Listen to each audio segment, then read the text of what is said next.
Hello, നല്ല നമസ്കാരം. ഗോളം സിനിമ ഇറങ്ങിയിട്ട് 2 ആഴ്ച ആയെന്നാണ് എനിക്ക് തോന്നുന്നത്. ഇപ്പോഴാണ് ഇവിടെ കാണാൻ സാധിച്ചത്. മലയാളത്തിൽ ഇതുവരെയും കണ്ടിട്ടില്ലാത്ത വ്യത്യസ്തമായ ഡീസൻറ്റ് സസ്പെൻസ് ത്രില്ലർ മൂവി. ഒരു കോർപ്പറേറ്റ് ഓഫീസിനകത്ത് നടക്കുന്ന അതിഗംഭീരമായ ഇൻവെസ്റ്റിഗേഷൻ മൂവി. പുതുമുഖ സംവിധായകൻ സംജിത്തിൻ്റെ ഗോളം. നമുക്ക് സുപരിചിതരായിട്ടുള്ള ദിലീഷ് പോത്തൻ, അലൻസിയർ, സിദ്ദിഖ്, സണ്ണി വെയിൻ ഇവരെ കൂടാതെ ഒരുപാട് പുതുമുഖങ്ങൾക്ക് അവസരം കൊടുത്ത സിനിമയാണ് ഗോളം. ഒരു IT കമ്പനിക്കകത്ത് ഒരു മരണം സംഭവിക്കുന്നു. അത് ക്രൈമാണോ ആത്മഹത്യയാണോ? ഒറ്റനോട്ടത്തിൽ ഒരു അസ്വാഭാവികതയും നമുക്ക് തോന്നാത്ത വിധത്തിൽ ഒരു മരണം. പുറത്തു നിന്നും ഓഫീസിലേക്ക് ആരും വരുന്നില്ല. ഓഫീസ് ടൈമിൽ ഒരു മരണം സംഭവിക്കുന്നു. സ്വാഭാവികമായും നാച്ചുറൽ ഡെത്താണ് എന്ന് നമുക്ക് മനസ്സിലാകും. കൊലപാതകമാണെന്ന് സംശയിക്കുവാൻ ഒരു കാരണവുമില്ല. കൊലപാതകമാണെന്ന് ഒരു തരി തെളിവ് പോലും അവിടെ ഇല്ല. പക്ഷേ പോലീസിൻ്റെ കണ്ണിൽ അത് നാച്ചുറൽ ഡെത്തല്ല, കൊലപാതകമാണ് എന്നതും അതിനെപ്പറ്റിയുള്ള അന്വേഷണവുമായി ബന്ധപ്പെട്ടുള്ള ചോദ്യം ചെയ്യൽ അങ്ങനെയുള്ള ഒരു സാധാരണ മരണമല്ല എന്ന് നമ്മളെ ബോധ്യപ്പെടുത്തി തരുന്ന ഒരു സിനിമയാണ് ഇത്. ഇതിൻ്റെ സ്ക്രീൻ പ്ലേ അത് വെരി വെരി ഗുഡാണ്. അത് തന്നെയാണ് ഗോളത്തിൻ്റെ സ്ട്രെങ്ത്. സിനിമ തുടങ്ങിയ ഒരു 15 മിനിറ്റിനുള്ളിൽ തന്നെ നമ്മളെ ഈ സിനിമയ്ക്കകത്ത് ഇന്നാക്കുന്നുണ്ട്. ഇതിലേക്ക് ഇന്നാകുന്നതോടുകൂടി നമ്മളും ആ സിനിമയോടൊപ്പം യാത്ര ചെയ്യുകയാണ്. നമ്മളെ എൻഗേജ്ഡ് ആക്കുന്ന വിധത്തിൽ ഫസ്റ്റ് ഹാഫ് പഞ്ച് വളരെ ബെസ്റ്റായിട്ടാണ് എടുത്തു വച്ചിരിക്കുന്നത്. എങ്ങനെയെങ്കിലും ഇൻ്റർവെല്ല് കഴിഞ്ഞ് തുടങ്ങിയാൽ മതി എന്നുള്ള ആ ഒരു ഫീല് ഉണ്ടാക്കിയിട്ടുണ്ട്. ഓഫീസിൽ ചായ കൊണ്ടുവരുന്ന ചേച്ചി ആയിക്കോട്ടെ, സെക്യൂരിറ്റി ചേട്ടനായിക്കോട്ടെ, അവരെപ്പോലും നമ്മൾ സംശയത്തിൻ്റെ മുൻമുനയിൽ നിർത്തി ജഡ്ജ് ചെയ്യും. നമുക്കറിഞ്ഞുകൂടാത്ത ചാന്ദിനി ഉൾപ്പെടെ ഒരുപാട് പേർ നന്നായിട്ട് പെർഫോം ചെയ്തിട്ടുണ്ട്. IT കമ്പനിക്കകത്ത് വർക്ക് ചെയ്യുന്ന 13 പേർ അവരാരും വെറുതെ വന്നു പോകുന്ന കഥാപാത്രങ്ങളല്ല. അവർക്ക് അർഹമായ പ്രാധാന്യം ഈ സിനിമയ്ക്കകത്ത് കൊടുത്തിട്ടുണ്ട്.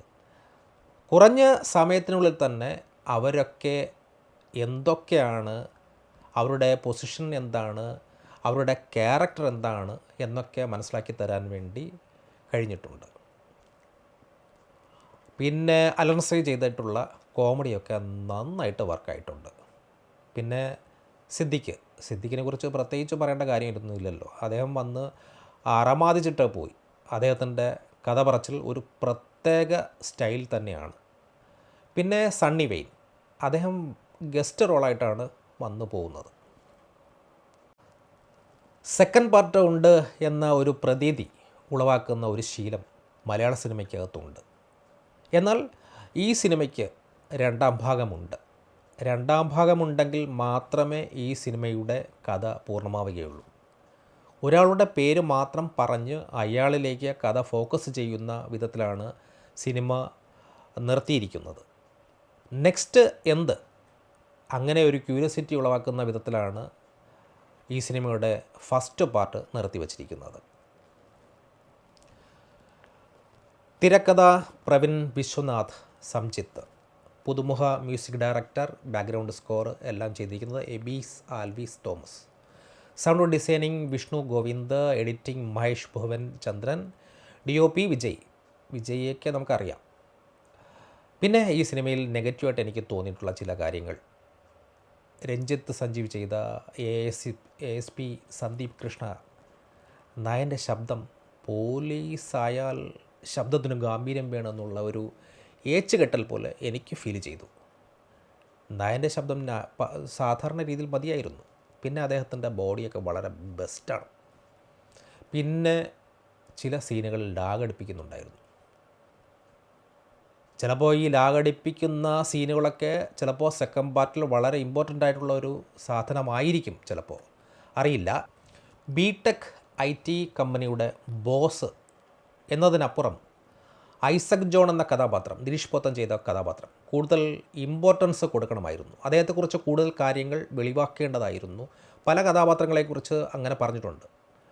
പക്ഷേ അദ്ദേഹത്തെ മാത്രം കൂടുതൽ ഡീറ്റെയിൽ ആയിട്ട് പറയാൻ സാധിച്ചിട്ടില്ല. പിന്നെ ഈ സിനിമയുടെ സെക്കൻഡ് പാർട്ട് ഉണ്ട് എന്നത് നമ്മൾ ആലോചിക്കുമ്പോൾ ഇത് ബാക്കി ഇനി എന്ത് സംഭവിക്കുന്നതിനെക്കുറിച്ച് നമ്മൾ ചിന്തിക്കുമല്ലോ. അപ്പോഴാണ് ചില ലോജിക് പ്രോബ്ലം ഉള്ളതായിട്ട് എനിക്ക് തോന്നിയത്. പിന്നെ ആ ലോജിക്ക് ഒന്നുകൂടി ശ്രദ്ധിക്കേണ്ടതായിരുന്നു എന്നുള്ളതാണ് എനിക്കൊരു ഇത്. ക്രൈം ത്രില്ലർ ഇഷ്ടപ്പെടുന്നവർക്ക് എല്ലാത്തരം ഓഡിയൻസിനെയും തൃപ്തിപ്പെടുത്തുന്ന വിധത്തിലാണ് ഈ സിനിമ മേക്ക് ചെയ്ത് വച്ചിരിക്കുന്നത്. ഈ സിനിമ കാണുന്നത് കൊണ്ട് നമ്മുടെ പോക്കറ്റിലെ പണം നഷ്ടമാകില്ല എന്ന് ഞാൻ ഉറപ്പ് നൽകുന്നു. Thank you.